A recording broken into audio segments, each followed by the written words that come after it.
예, 10조 2차 시합시다. 문학과 인간. 2차 시는 일단 동화를, 뭐, 동화 한 10분, 15분이면 될 것 같은데, 예, 동화를 하고, 앞에서 설명했던 것처럼, 이야기했던 것처럼 연극, 문화 상대주의 담론과 연극의 문제로 넘어가서 2차 시, 그리고 3차 시 이렇게 할 겁니다. 일단 2차 시 동화는 또 동화 작가들이 들으면 싫어할지 모르겠는데, 동화는 좀 간략하게 설명하면 돼요. 자, 일단 이제 우리가 동화라 부르는 문학 장르를 포괄하는 개념으로 아동문학이라고 일단 이야기할 수 있습니다. 이제 특징이 뭐가 있냐면, 이거 우리가 잘 아는 것처럼 소설과 시와 시곡의 소설, 시, 시곡과 수필은 그 대상이 성인이죠. 독자가. 그런데 아동문학은 아동을 대상으로 하는 문학이다. 이게 하나의 이제 특징이죠. 그러니까 여기서 이제 제기되는 질문 하나. 특별히 아동만을 대상으로 하는 문학에 필요한 까닭은 무엇일까 하는 것이죠. 그것은 아동의 이해력의 문제. 아동의 이해력이 어른들의 이해력과는 차이를 가지고 있기 때문에 아동이 쉽게 이해할 수 있는 형식과 내용을 필요로 하기 때문이다라고 말할 수 있어요. 다시 말해서 어린이의 눈과 마음으로 본 이야기 세상을 어린이에게 이해되는 문장으로 쓴 문학을 우리는 아동문학이라고 말할 수 있겠죠. 이게 어렵습니다. 내가 아까 1차 시 이야기할 때 시 도저히 못 쓴다고 그랬죠. 동화도 못 쓰겠어요. 동화를 한 편 써서 어디 보냈는데 최종 심의를 한번 올라갔던데 참 그래서 쓰다 말았어요. 동화는 그 글을 쓰는 작가라면 한 번씩 다 써보고 싶어 해요. 왜냐하면 동화 시장은 굉장히 그 시장이 넓거든요. 예. 시는 좀 더 많이 읽히고 소설에 비해서 소설은 그야말로 소설의 독자층만 있죠. 예. 근데 이제 그 동화의 독자는 누굽니까? 어린아이들인데, 아동문학. 어린아이들인데, 아이들이 사는 게 아니라 엄마가 사주죠. 학교에서 읽게 권장하고. 그러니까 아동문학 시장은 굉장히 넓죠. 돈을 벌 수 있다는 얘기입니다. 그래서 그 아동문학, 특히 동화의 독자 작가들은 일정하게 이제 뭐 그 얘기, 근데 잘 안 되더라 이런 얘기입니다. 안 되는 게 많죠. 나 같은 경우 많습니다. 자, 왜 안 되냐면 이게 안 됐어요. 어린이 눈과 마음으로 그 어린이들의 세상을 묘사하는 게 너무 힘들었어요. 그게 참 안 돼요. 나도 어린 시절에 있었을 텐데, 있었겠죠? 근데 어린 시절에 그 어린들의 감각을 그 되살리지를 못하겠더라고요. 자, 아동문학에는 이제 동화, 동요, 동시, 동곡 많이 있죠? 여기서 이제 동화 위주로 이야기합시다. 예. 동화를 비롯한 아동문학은 이제 몇 가지 특징을 갖고 있습니다. 일단, 자, 1번.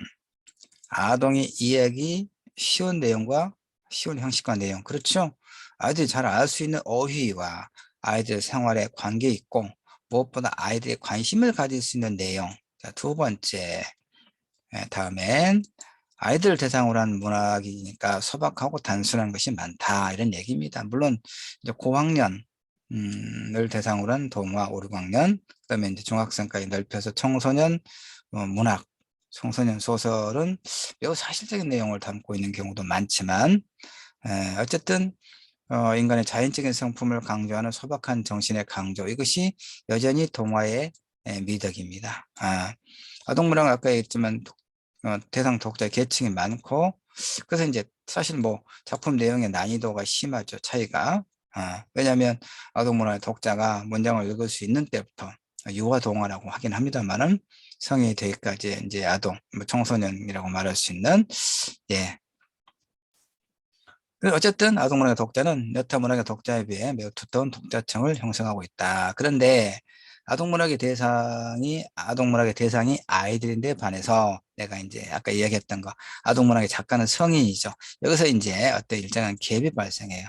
성인인 작가가 아이들 생활과 그들의 마음 상태 등을 잘 관찰하고 이해해서 적절한 내용과 표현을 통해 그들의 공감을 얻는 일이 중요하죠. 이 점이 쉽지 않더라. 왜 그럴까요? 이제 내 이야기 말고도 아동문학의 경우 대체로 어떤 목적 의식을 갖고 창작해요. 그쵸? 이를테면 아이들 성장에 좋은 어떤 내용, 어떤 그런 좋은 내용을 바라는 의식이 아동문학을 창작하는 작가의 마음속에 깃들어 있기가 쉽죠. 쉽습니다. 그러니까 그러다 보면 자칫 잔소리, 엄마 아빠가 잔소리하고 학교 선생님도 잔소리하는데 재미있겠다 싶어 읽어본 동화에서도 잔소리가 있으면 아이들이 싫어하겠죠. 바로 이것이 문제가 되네. 이 잔소리를 하지 않으면서도 아이들 스스로 소위 삶의 어떤 의미를 깨달을 수 있는 그런 어떤 내용을 만드는 것이 동화 작가의 그 이제 잘 나가는 동화 작가의 타고남이라고 말할 수 있습니다. 그래서 이제 본래 문학의 감동으로서가 아니라 교훈을 주고자 하는 이 성급함에 노정되기 쉽기 때문에 어렵다 이런 얘기죠. 사실 다른 문학 장르에도 공통적으로 해당됩니다. 문학은 설명이 아니라 형상화, 특히 교훈적 설명과 그런 의도는 아이들을 문학에서 멀어지게 만드는 지름길이다 이런 얘기 아까 얘기했던 거 잔소리는 부모님과 학교 선생님에게서 충분히 들을 수 있으니까. 동화는 우리 주변에 있는 어린이를 주인공으로 하는 이야기죠. 친구를 배려하는 따뜻한 마음, 불평을 하고 싶어도 할 수 없는 어린이의 푼한 마음이 손에 잡힐 듯이 전해져 와야 된다 이런 얘기입니다. 그래서 이론적으로 내가 이렇게 잘 압니다. 이제 물론 자료를 이제 두루두루 활용을 해서 이것도 내 책 그 현대문학의 이해 그리고 이제 소설에 대하여에 실려 있는 글입니다. 자, 어쨌든 통화를 쓰려면 어린이에 대한 이야기와 어린이에 대한 이야기와 어린이를 위한 이야기가 전혀 다르다는 것을 어린이를 위한 이야기는 어린이들이 받아들이지 않겠죠. 교훈으로 가르쳐 있는 거, 그런 얘기입니다. 근데 어떤 아이는 재밌는 이야기를 즐겨 찾을 것이고 어떤 아이는 슬픈 이야기를 또 어떤 아이는 무섭거나 불가사의한 모험적인 이야기를 좋아하겠죠. 그러니까 그런 조건에 부합하는 소재를 찾고 소재는 무궁무진하다고 할 수 있습니다. 문제는 그걸 발견해내는 눈 그리고 어린이가 공감할 수 있게 어린이의 시선으로 사물과 대상을 볼 수 있을 것 이게 말은 쉽고 실제로는 어려운 일이죠. 예. 동화는 산문이죠. 그러면서도 시적이요 공상적인 이야기, 발상사적으로는 소설의 모체라고 말할 수 있어요. 안데르센의 신데렐라, 장화시는 고양이 이런 것은 대중적인 민담에서 이제 소설로 발전한 거라고 말할 수 있습니다. 음, 민담. 자, 또 하나 봅시다. 동화가 소설과 다른 점은 동화는 추상적이요 공상적인 요소를 일정하게 갖고 있습니다. 소설에 있어서도 줄거리에 치중하죠. 디테일한 묘사는 그렇게 많지 않아요. 왜냐면 아이들이 이해하기 어려우니까.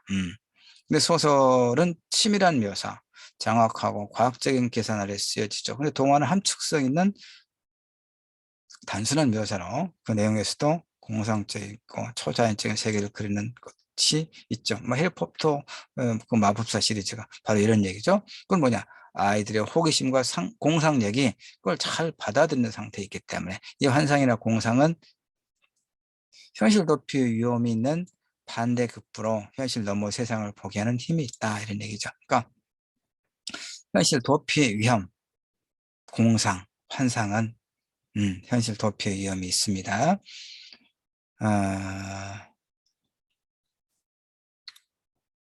근데 이제 아이들은 어리다는 이유로 제약을 많이 받죠. 그래서 현실 너머의 공간에서 억눌린 에너지를 발산하고 싶은 욕구를 갖고 있어요. 바로 그런 측면에서 동화가 환상적인 이야기 구조를 갖고 있다. 이건 긍정적인 측면이다 볼 수 있습니다. 그런데 다시 한번 동화를 비롯한 아동 문학은 아이들에게 어떤 의의적 가치를 갖고 있을까 이런 얘기입니다. 이것은 우리가 어렸을 때부터 왜 엄마들이 동화책을 읽기를 이렇게 자주 권했을까와 관련된 질문이죠. 그건 자기 좀 고급지게 이야기하면 어린이가 자기 삶의 의미를 발견하도록 도와주는 그런 거. 삶의 의미를 발견할 수 있으려면 어린이는 성장 과정에서 많은 경험을 할 필요가 있죠. 근데 아이들이 뭔 경험 얼마나 하겠어요. 그렇죠? 그러니까 결국은 이를테면 심한 의미를 삶에서 심한 의미를 발견하기 위해 사람은 자기 중심적 사고를 뛰어넘어야 하고 자신이 세상에 어떤 중요한 기여를 할 것이라는 그런 긍정적인 믿음이 있어야 되겠죠. 음, 삶의 이성적인 역경에 흔들리지 않으려면 스스로 내면적인 자질들을 개발해야 되고, 근데 이런 것이 뭘 통해서? 독서를 통해서. 그래서 이제 아동문학은 아이들의 그 삶의 어떤 발달 과정에 있어서 삶의 의미를 발견할 수 있도록 도와주는 그런 매우 중요한 기능을 하죠. 그래서 또 역시 고급진 이야기로 하면 표현을 하면 내면적인 삶을 풍요롭게 만들어준다, 이런 얘기입니다. 그 다음에 또 어린이는 이야기를 통해서 감정의 동요를 극복할 수 있는 법을 배울 수도 있겠죠. 타인의 삶과 감정을 이해하는 법을 배울 수도 있고, 그걸 기초로 어린이는 안정된 삶을, 물론 부모님이 안정된 환경을 제공해 줘야 가능하겠죠. 일단은 자, 여기까지 동화의 어떤 개념, 특질, 뭐 장점이 무엇인가 하는 것들, 쓸모죠. 자, 이런 부분을 이야기를 좀 드렸습니다. 이제 연결해서 한 12분 정도 했습니다. 동화 간략하게 했습니다. 연결해서 다른 자료를 올려놨는데 어디 있는가 확인을 해보고요. 예. 연극 상호 문화주의 담론과 연극을 봐야 됩니다. 예. 올려놨었는데, 예, 그렇군요. 있었는데, 자, 연극과 문화 상호주의 담론 봅시다. 연극과 문화 상호주의 담론. 예.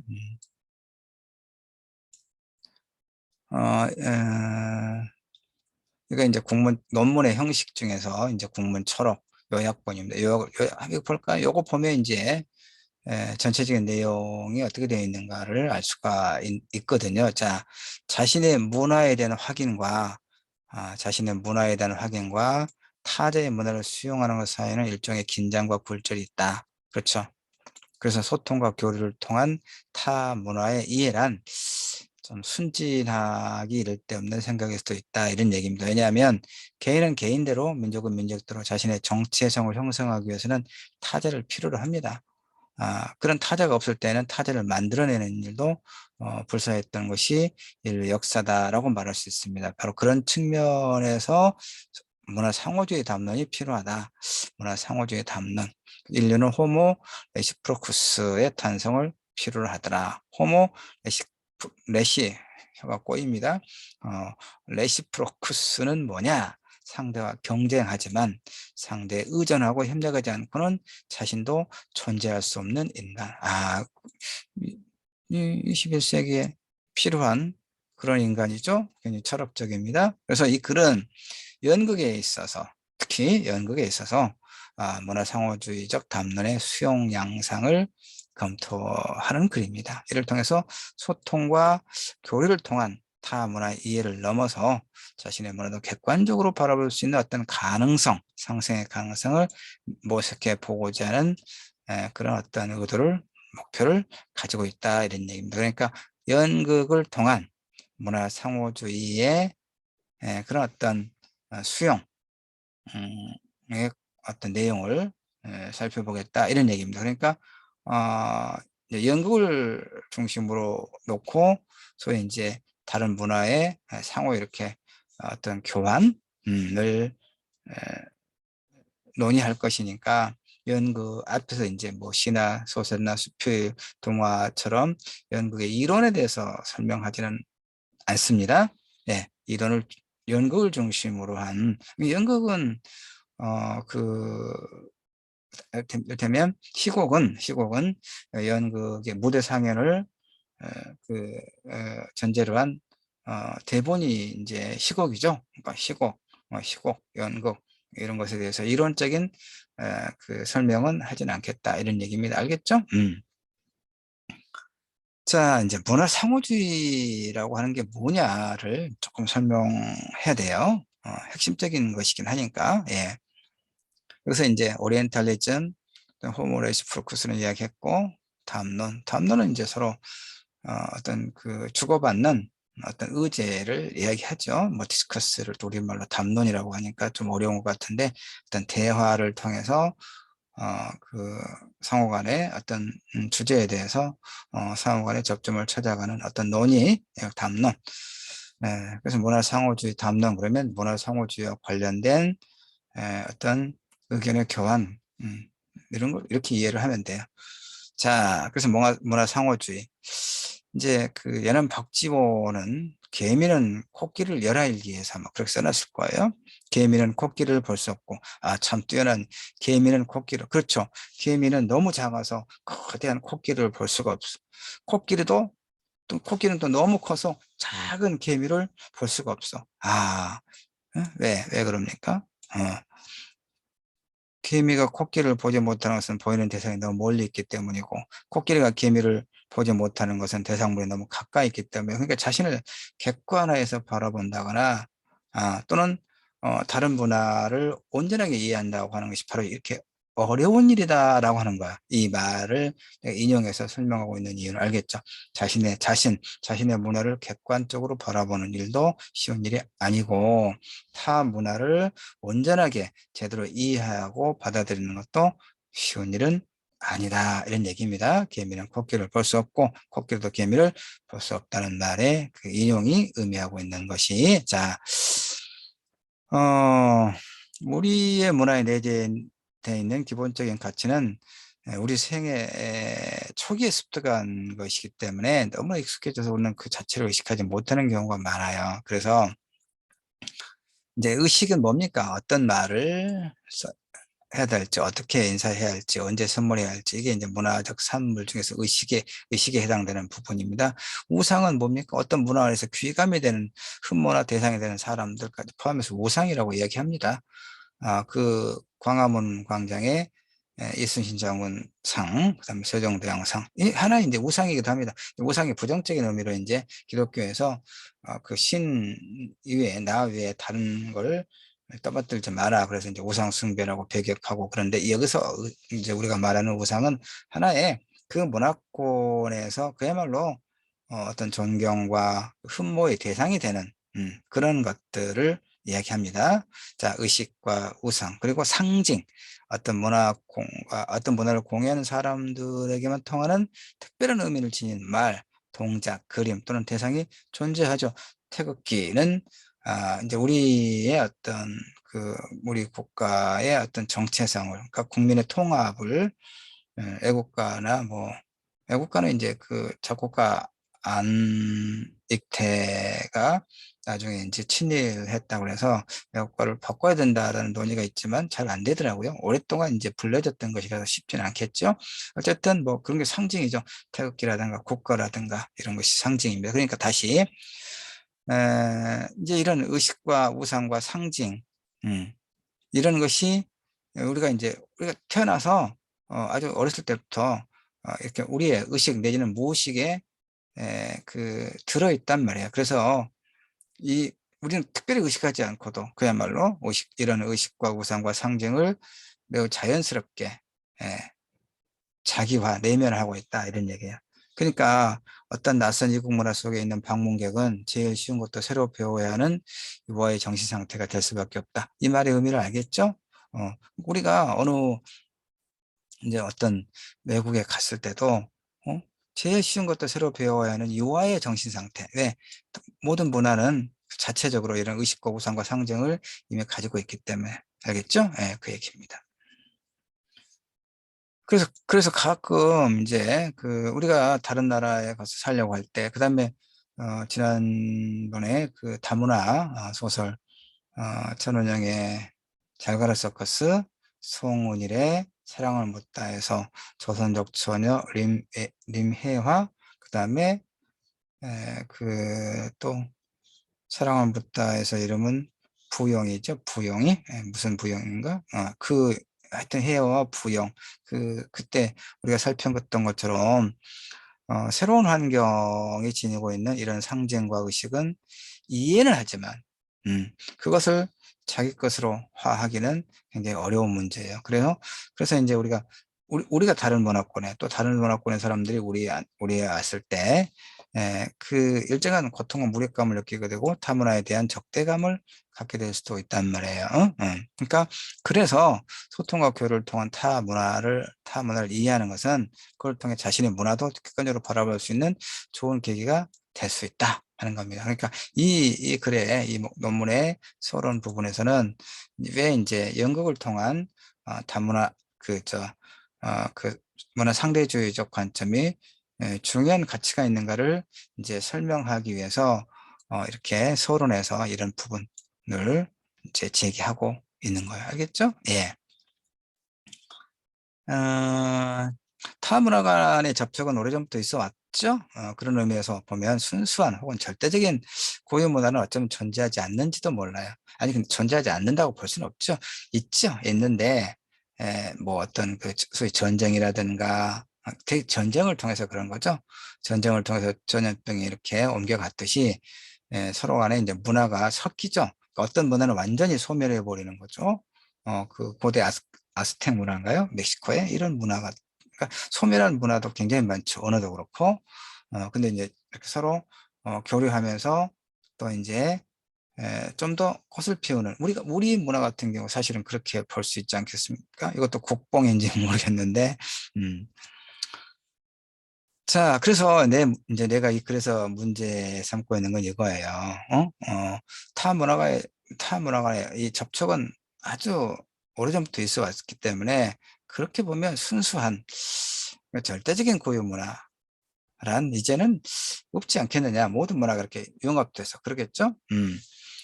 그러니까 우리가 지금 우리 것이다라고 이야기하는 이런 문화들은 보면 사실 김치 우리 고유한 그, 음, 그 음식, 굉장히 중요한 음식이잖아요. 근데 김치를 담글 때 있어서 그 핵심적인 양념이 뭡니까? 고춧가루죠. 고춧가루는 또 임진왜란 때 이렇게 들어왔단 말이에요.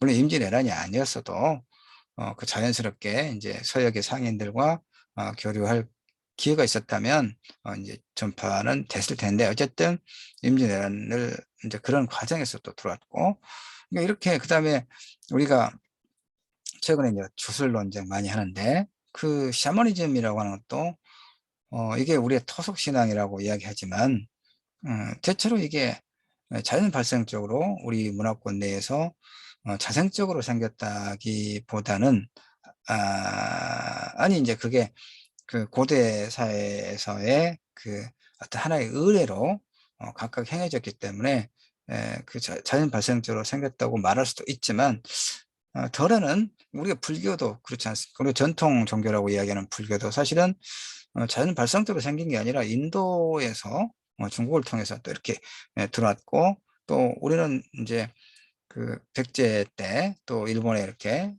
전해주고 이런 문화의 어떤 흐름, 서로 교환하고 이런 게 있었다는, 그러니까 우리가 이야기하는 샤머니즘적인 건, 그 다음에 불교, 그다음에 이제 우리 뭐 기독교, 천주교, 기독교 뭐 하여튼 이런 근대적 서구 종교는 다 외래 종교잖아요. 근데 우리나라 인구의 뭐 3분의 1 정도가 다 이제 이런 기독교를 믿는다고 하고 이미 이제 우리 것화 됐죠. 그러니까 우리의 문화라고 하는 것은 뭐 그러면 그런 문화에서 순수한 것은 그럼 뭐냐? 뭐 동학이냐? 동학은 저 신라 경주에서 생겼잖아요. 그럼 그 전에 있던 건 아니니까 또 이제 여러 가지 뭐 유골선이라든가 이런 것을 이제 통합해서 또 만들었다라고 되어 있잖아요. 그래서 그렇게 보면 순수한 혹은 절대적인 고유 문화는 어쩌면 존재하지 않는지도 모른다라고 생각해요. 그 다음에 이제 세계와 관련된 담론들을 또 대하다 보면 우리의 정체성은 도대체 뭐냐? 또 정체성이 있다면 그것을 온전히 지킬 만한 가치가 있느냐? 혹은 지키는 것이 가능하냐? 이런 여러 가지 복잡한 논의가 있을 수 있어요. 그러다 보면 이제 또 어디까지 이해가 될 수 있냐면, 우리의 것이라고 부를 만한 것이 얼마나 남아있는지, 또는 전통적인 자만 나고 서구화된 자는 내가 아닌지, 이런 곤혹스러운 질문도 있단 말이에요. 그렇죠?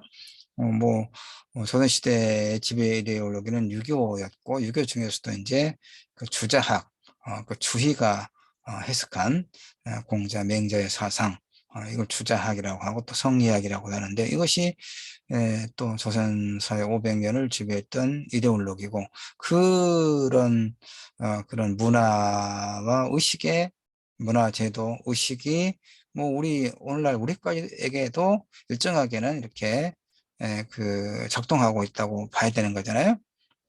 반면에 그 서구에 이제 이런 서구에서 유입된 기독교 사상이라든가 근대 철학 사상이라든가 이런 여러 가지, 우리는 사실 우리 한국은 세계 종교 전시장이라고 할 만큼 세계에 존재하는 거의 모든 종교가 다 들어와 있단 말이에요.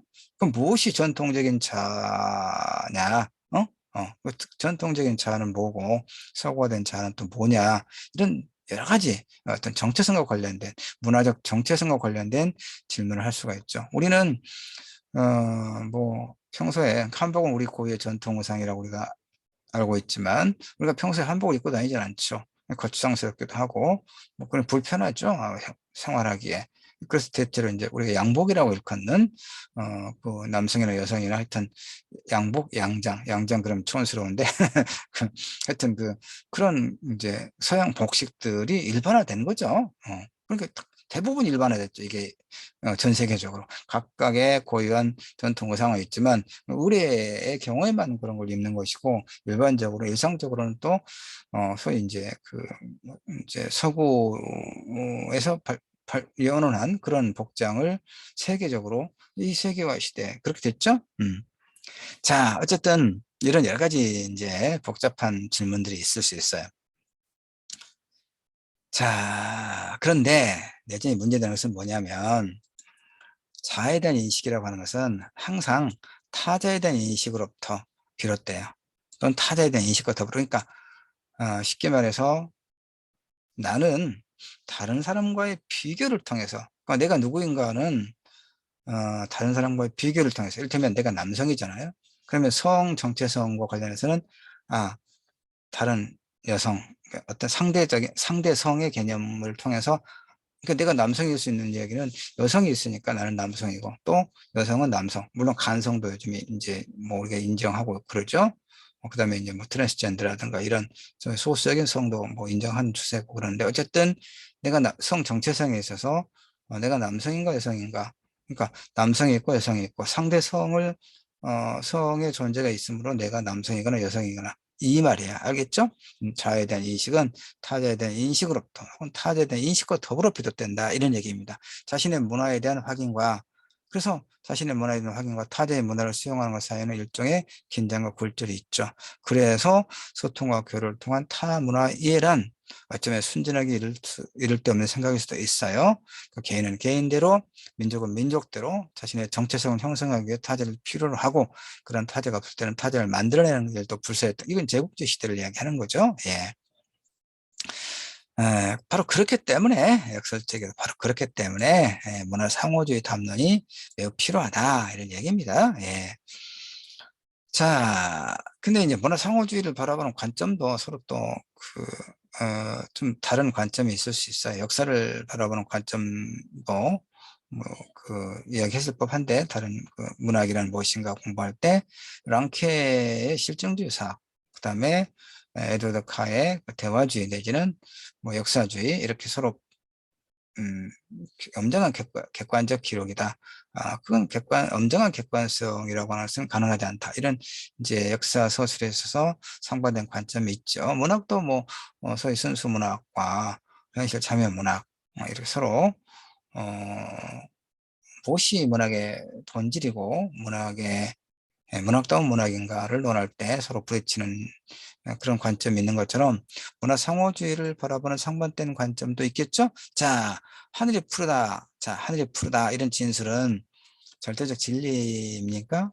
그건 영원히 변치 않으며 어디서나 적용될 수 있는 진리입니까? 하늘이 푸르다는 것은 지구라는 것은 대기 조건 아래에서만 성립하는 걸 보는 것이 옳은 일이죠. 하늘이 항상 푸르기만 한 것도 아니죠. 황사가 이렇게 몰려오는 이제 봄 되면 봄, 황사, 예, 황사. 그러니까 어떤 명제든 그것은 일정한 조건 아래에서만 성립되는 상대적인 진리이지 절대적인 진리가 아니다. 이런 얘기입니다. 그래서 이제 문화 상호주의라고 하는 것은 결국은 뭡니까? 이런 바로 철학적 상대주의 인식을 전제로 출발해요. 하늘이 푸르다는 말이 참인지 거짓인지 알 수 있는 가장 좋은 방법은 뭐예요? 하늘을 바라보는 거죠. 하늘 바라보면 돼요. 그런데 칸트에 의하면 또 이 보는 것이라고 하는 것이 그 어떤 사물 대상 자체와 지각 대상이 일치하는지 알 수 없다. 그러니까 이것도 우리가 문학, 이를테면 언어의 한계, 문학의 매개는 언어라고 했지만 언어는 한계를 가지고 있다. 그 시 공부할 때 김천수의 꽃과 오세영의 그릇과 신동집의 오렌지를 시 읽으면서 설명했잖아요. 어느 한계에 대해서 같은 인식을 이제 칸트라고 하는 철학자가 이야기하는 거잖아요. 물 자체와 그 지각 대상이 일치하는지 알 수 없다. 창자도 사람은 소, 돼지 따위의 가축을 먹고 술록은 풀을 먹으며 지네는 뱀을 먹게 좋아하고 올빼미는 쥐를 먹게 좋아한다. 이 넷 중 어느 것이 진짜 맛을 알고 있다고 하겠는가? 우리가 감각에 의존해서 판단할 때, 예? 예, 그럴 땐 인식과 진리를 섬길 수도 있다는 것을 경계하는 것이죠. 예, 여기 좋은 명언들 내가 많이 갖다 놨네. 예? 음, 어느 것이 진짜 맛을 알고 있다고 하겠는가? 각자 자기가, 그러니까 우리도 마찬가지예요. 그러니까 이건 사실은 상당히 좀 조심스럽고, 잘 세심하게 들여다보지 않으면 오해의 여지가 있는 그 이야기입니다. 무슨 얘기냐면 장자의 이 말은 어떤 절대적인, 그러니까 사실 각각이 내가 먹는 것이 가장 뭐 진짜 맛은, 그러니까 이런 거죠. 우리는 흔히 내가 경험한 것, 내가 보고 듣고 내가 경험한 것이 진리라고 생각해요. 사실은 우리가 자기 중심적이고 내가 보고 들었으니까, 그쵸? 그것이 그러니까 내가 아는 것만이 진리다라고 우리가 생각하기 쉽죠. 어 쉬운 좀 쉽죠. 그런데 내가 보고 듣고 경험한 것만이 이 세상의 전부는 아니고, 어떤 사건이나 어떤 사안의 본래적인 모습이 아닐 수도 있죠. 음. 그 어 이제 페이스북에서 그 양반이 춘천인가 사는데, 이름은 실명을 말하면 안 되니까 명예훼손이 되니까, 이제 나보다 나이 좀 더 든 시인인데 페북에서 인기가 많아요. 음, 시를 뭐 예쁘게 써요. 근데 그 사람하고 나하고 이제 논쟁을 하다가 내가 차단하고 그랬는데, 꼴이 보기 싫어서. 그 사람이 이제 80년 5.18 때 고등학교 교사로 전남 지역에 한평이나 무안, 장흥 아마 그 정도에서 고등학교 교사로 좀 근무를 했다고 그래요. 근데 이제 자기가 보기에 5.18은 폭동이다라고 하는 거예요. 그 폭도들이 이제 무질서하게 거리를 휩쓸고 다니고 그랬다. 그렇게 이야기를 해요. 그러니까 그 사람은 자기가 보고 듣고 경험한 것만이 진리라고 보는 거죠. 근데 그건 5.18의 극히 한 현상의 일부를 자기가 본 거죠. 그리고 그것이 이를테면 그럼 그 사람의 관점에서 본다면 1896년에 가보 농민전쟁에 그 농민들이 소위 봉기한 것, 무장 봉기한 것은 그 사람의 관점에서 보면 또 폭동이겠죠. 그러니까 자기가 경험한 것만이 진리라고 믿는 것은 크나큰 오류고 독단이죠. 그러면 내가 보고 듣고 경험한 것만이 진리인가를, 그런 독단의 오류에 빠지지 않기 위해서는 다른 사람들은 그럼 뭘 보고 또 어떻게 경험했고 어떤 평가를 내리는가를 전체적으로 종합적으로 볼 수 있어야 되겠죠. 어. 그런데 우리는 그런 이성적인 노력을 하려고 하지 않아요. 내가 봤는데, 예, 내가 보니까 빨간색이던데, 예, 이렇게. 아니, 노을이 질 때는 해가 붉게 보이죠. 빨간색이잖아요. 근데 아침에 일출도 빨간색인가? 난 그 추워서 일출 보러 안 가는데, 그런가요? 일출과 일몰은 빨간색일 수 있겠네. 근데 노을, 그러니까 저녁 그 일몰은 더 붉은색이고. 근데 그 대낮에 그 하늘에 떠서 온 세상을 밝게 비추는 햇빛이 붉은색이던가요? 그건 아니죠. 그겁니다. 그러니까 이제 상대적이다 그 말이죠. 근데 그럼 그러면 이게 이제 나중에 또 이야기하긴 할 건데 미리 내가 보충하고자 하는 것이 뭐냐면, 그럼 세상 모든 것이 상대주의적인 것인가? 그렇게 본다면 예를 들어서 어떤 그 사람과 사람, 우리 사랑이라고 하는 것을 이야기해 봅시다. 사랑이라고 하는 것은 매우 추상적인 개념이죠. 그리고 대상에 따라서 그 내포된 의미가 좀 다를 수 있죠. 그러나 자, A와 B가 사랑이라고 하는 추상적인 어떤 그 관계를 형성하고 그걸 유지 발전하기 위해서는 항상 필요하는 게 전제되거나 항상 필요하는 것은 뭐겠어요? 두 사람 간의 어떤 신뢰겠죠. 신뢰. 예, 서로 믿고, 그다음에 그 무리한 요구를 하지 않고 또 내가 좀 양보한다거나 이런 하여튼 상호간에 대한 신뢰를 바탕으로 두 사람 간에, 그러니까 이건 동성이든 이성이든, 그다음에 뭐 어떤 뭐 부모 자식이든 스승과 제자든, 하여튼 뭐 이런 어떤 동지적 관계든 어떤 관계에서든 서로 간에 대한 어떤 신뢰와 존중, 이것을 기본으로 사랑이라고 하는 추상적인 그런 어떤 그 관계가 형성되고 지속될 수 있겠죠. 그러니까 그것은 그렇게 보면 그 어떤 사랑이라고 하는 추상적인 어떤 개념을 상대적으로 볼 수 있는 게 아니라, 그러니까 어떤 무엇인가에 대해서는, 그다음에 또 인간의 삶에 있어서 이를테면 사람을 해치면 안 된다거나, 그다음에 뭐 그러니까 폭력을 비롯해서 그다음에 어떤 생명을 박탈하거나 이런 것은 동서고금을 막론하고 어느 문화권에서나 해서는 안 돼. 인간으로서의 보편적인 어떤 가치 내지는 어떤 그 책무로 되어 있는 것이죠. 근데 이제 이것이 어떤 문화권에 따라서 어, 물론 이제 어떤 예외적인 경우로 예외가 주어지면 안 되겠네? 그렇죠. 뭐 어떤 절대적인, 그러니까 그러니까 모든 것이 상대주의적 관점으로만, 다 해석될 수 있는 건 아니다 하는 말을 지금 내가 이야기하고 있습니다. 자료로 내가 만들어 놓은 글이 있으니까 또 그때 가서 또 다시 한번 설명하고 그럴 거예요. 예. 그러니까 주의할 것은 모든 것이, 그러니까 이 상대주의적 관점으로만 관철되는 건 아니다라고 하는 것을 지금 내가 설명했던 겁니다. 나중에 더 설명할 거예요.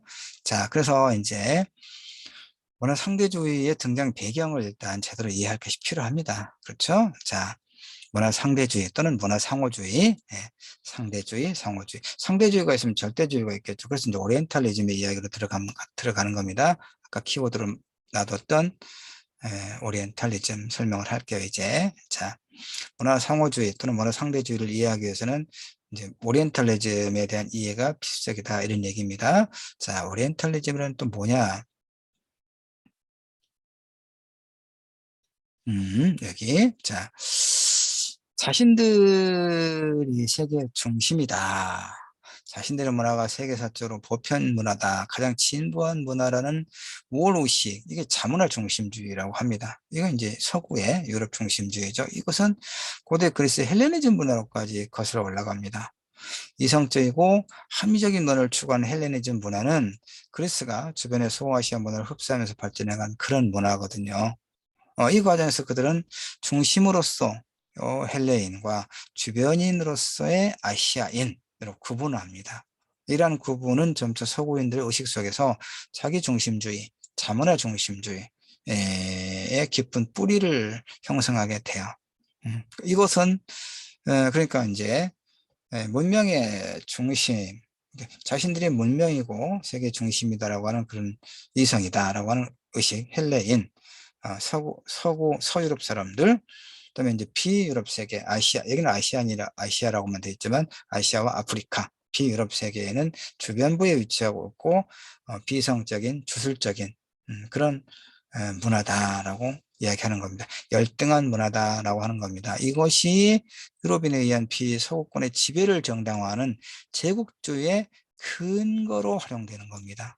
왜냐하면 우리 문명이고 중심인 유럽 세계가 비유럽 세계, 아시아와 아프리카를 식민 지배함으로써 그들을 야만의 세계에서 근대의 세계로, 문명의 세계로 발전해 나가도록 도와주는 그런 역할을 하고 있다라고 식민 지배를 정당화하는 겁니다. 이것이 일본 제국주의자들이 조선을 침략해서 강제로 병합하고 그 이후에 또 친일파들이 말하고 있는 논리, 식민지 시기에 조선은 근대화가 이루어졌다라고 하는 일제 식민 지배 기간을 긍정적으로 평가하는 이 친일 몰입애들이 굉장히 많습니다. 정치, 경제, 사회, 교육의 분야에서도. 이 부분을 잘 알지 않으면 우리는 노예와 같은 그 정신적 식민주의 상태에서 영원히 머물 수밖에 없는 거거든요. 그래서 이 오리엔탈리즘, 자문화 중심주의를 그 본질을 잘 이해해야 됩니다, 우리가. 이렇게, 근데 헬레니즘은 또 뭡니까? 사실은 이제 서구의 정신 문명을 떠받치는 게 두 가지예요. 헬레니즘과 헤브라이즘. 헤브라이즘은 이제 기독교 사상을 의미합니다. 헬레니즘은 바로 고대 그리스 문명을 로마가 통합하면서 전 세계적으로 이렇게 정복 전쟁을 벌이잖아요. 그러면서 고대 그리스의 그 문화를 가장 뛰어난 문화로 생각해서 로마가 정복한 지역마다 그 아테네 신전 같은 것을 세우고, 그러니까 동서가 이제 말이 좋아서 동서가 융합한, 그래서 꽃피운 그런 문화를 헬레니즘 문화라고 하는데, 그 근간은 고대 그리스의 문명에 있다 이런 얘기고, 고대 그리스에서는 왜 이런, 그러면서 그 사람들은 이런 생각을 하게 되느냐. 어, 그 고대 그리스는 세 차례 전쟁을 치렀습니다. 그 이제 나중에 그 아테네와 스파르타 간에 그 각 연맹 간에 치렀던 이제 내전이 이제 내가 다 지금 기억이 에, 펠로폰네소스 전쟁, 펠로폰네소스 전쟁. 이 전쟁 와중에 아테네에서 역병도 생기고, 하여튼 그 내전으로 인해서 그리스 반도에 영향력이 쇠퇴하고, 나중에 이제 그 로마 세력에게 영토가 이렇게 복속되는 그런 상태로 떨어지죠. 그 이전에 이제 외부 세력에 맞섰던 전쟁이 두 전쟁이 있죠. 음. 물론 생각이 안 나서 큰일입니다. 나중에 또, 그 3차씩 가서 내가 좀 찾아봐가지고, 기억에 가물가물합니다. 내가 문학과 신화 과목을 또 강의를 해서 그 그리스 신화에 대한 이야기를 좀 많이 알고 있는데, 깜빡깜빡합니다. 전쟁이 두 개 있고, 하여튼, 하나가 또 금방 기억났습니다. 페르시아 전쟁. 그러니까 이 그리스인들이 자신들이 문화의 어떤 운명의 중심이다라고 생각하게 된 하나의 결정적인 계기가 그 페르시아와 맞서서, 페르시아는 압도적인 어떤 세력을 형성하고 있었는데, 그 페르시아 대군과 맞서서 이 그리스, 그러니까 연맹, 아테네와 스파르타 간의 어떤 동맹을 통해서 이 페르시아의 군대에 맞서서 전쟁에 이깁니다. 그래서 그 거대한 제국을 이방인들, 이교도들을 물리침으로써 우리가 이렇게 자기 문화에 대한 어떤 그런 어떤 긍정의 과잉이라 할까? 이것으로부터 바로 이렇게 헬레인과 아시아인의 구분, 음, 유럽 세계 자기 중심주의라고 하는 그런 사유가 이데올로기가 생기는 겁니다. 알겠죠? 음. 자, 헬레니즘 이후 헤겔은 독일의 철학자죠. 세계적인 헤겔은 서구인의 의식 속에 자리 잡은 유럽 중심주의를 본격적으로 정립합니다. 이제 이론적으로. 그는 인류의 역사를 3단계로 발전한다라고 이야기합니다. 자, 소년기에서 청년기로, 청년기에서 장년기로 온숙하게 이렇게 역사가 발전하는데, 소년기는 중앙아시아, 청년기는 그리스 로마, 게르만족, 독일 민족이죠. 이 사람은 독일 사람이라니까 장년기. 자, 해결은 인류 역사는 소년기에 해당하는 중앙아시아 문명을 거쳐서 청년기인 그리스 로마 문명, 그리고 가장 완숙한 단계로서 게르만 문명에 진입한다고 봅니다. 근데 이제 왜 그렇게 주장에는 근거를 밝게 되니까 이렇게 이제 근거로 인간 정신 표현의 3단계설을 통해 이렇게 주장을 합니다. 상형 문자로부터 표현 문자로, 그 다음에 정신으로. 자, 상형 문자, 상형 문자. 세계 그 자체를 그대로, 이게 뭐죠? 상형 문자, 표음 문자, 추상성, 세계를 개조하고, 표현 문자, 정신 그 자체, 이렇게, 이렇게 인간 정신의 표현에서 발전한다고 하는 거. 그러니까 해결은 자신의 표현 수단으로 처음에는 상형 문자를 만들어내고 세계 문자 같은 거, 그 다음에는 표현 문자를 사용하다가 나중에는 결국 어떤 매개수는 도움을 받지 않고 정신 그 자체를 그대로 전달 소통해야 된다. 그러니까 그에 의하면 상형 문자는 가장 저급한 단계. 왜냐? 상형 문자는 말 그대로 세계와 세계 속에 존재하는 사물들을 단지 있는 그대로 본뜬 것이기 때문에, 그래서 세계에 대한 변형과 개조가 없기 때문에, 해결은 상형 문자를 세계 질서 형태에 대한 성찰과 자각의 결여된 문화의 상징으로 봅니다. 동양 문화가 바로 이 상형 문자의 세계와 문화다라고 하는 것이 해겔의 주장의 요체가 되는 거예요. 특히 한문화권은 한자라는 상형 문자를 쓰는 문화다. 세계와 그 질서에 대한 성찰이나 자각이 결여된 문화다. 따라서 자기 세계에 대한 개조와 혁신 등의 발전이 그 자체로서는 불가능하다라고 보는 겁니다. 그러니까 서구 세력이 동양과 또 아시아와 아프리카를 식민 지배하는 것은 매우 당연하다라고 생각하는 이 침략주의자들의 어떤 그 정당화의 근거를 제시해 주는 거예요. 일본도 마찬가지죠. 일본이 대동아, 그러니까 일본이 서구 세력에 맞서서 가장 근대화된 일본이, 그러니까 그 서세 동점, 서구의 제국주의 세력이 동양을 지배하고자 하는 그런 야욕에 맞서서 가장 근대화된 일본이 이 아시아 세계를 이제 방어하겠다, 지배하겠다라고 하는 것이 이런 그런 논리를 통해서 조선을 침략하고 소위 병합하고 만주를 침략하고 그랬던 것이죠. 예. 음.